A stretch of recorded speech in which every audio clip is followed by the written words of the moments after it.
యేసు రక్తమే జయం పరిచర్య. ప్రియ రక్షకుడైన యేసుక్రీస్తు నామమున ఈ ఉదయ కాలమున మీ అందరికీ శుభములు కలుగునుగాక. కొట్లలో ధాన్యం ఉన్నదా? ద్రాక్ష చెట్లైనను, అంజురపు చెట్లైనను, దానిమ్మ చెట్లైనను, ఒలివ చెట్లైనను ఫలించకపోయెను కదా. అయితే ఇది మొదలుకొని నేను మిమ్మను ఆశీర్వదించేదను అని దేవుడే సెలవిస్తున్నారు.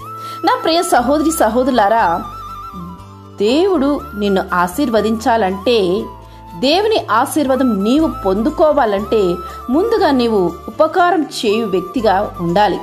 నీతిమంతులుగా, ఆయనందు భయభక్తులు గలవారిగా ఉండి, దేవుని విశ్వాస సంబంధులుగా శుద్ధమైన హృదయము కలిగి జీవించాలి.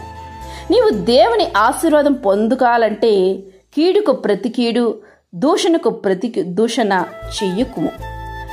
వ్యర్థమైన దాని యందు మనసు పెట్టకుము, కపటముగా ప్రమాణము చెయ్యకుము. అప్పుడు నీవు దేవుని ఆశీర్వాదము పొందుకోగలవు.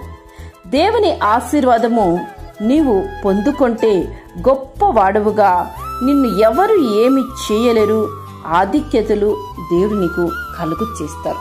అంతేకాని యెహోవా ఆశీర్వాదము ఐశ్వర్యం ఇచ్చును, నరుల కష్టము చేత ఆ ఐశ్వర్యము ఎక్కువ కాదు. దేవునిందు విశ్వాసముంచి ఆయన వెదుకు వారిగా ఉండిన ఎడల నీ హృదయము సంతోషించును. నా కుటుంబము నిత్యము నీ సన్నిధిని ఉండునట్లుగా దానిని ఆశీర్వదించుము.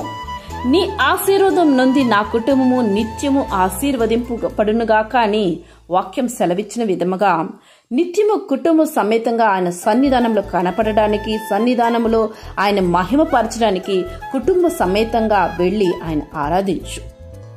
అప్పుడు నీవు గ్రహింపలేని మహత్కార్యములను దేవుడు నీకు చేసి నిన్ను దేవుడు ఆశీర్వదించును.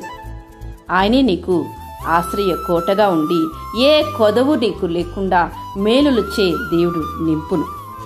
ఇట్టి ఆశీర్వాదమును దేవుడు నీకు, నీ కుటుంబానికి నేడే కలుగు చేయునుగాక.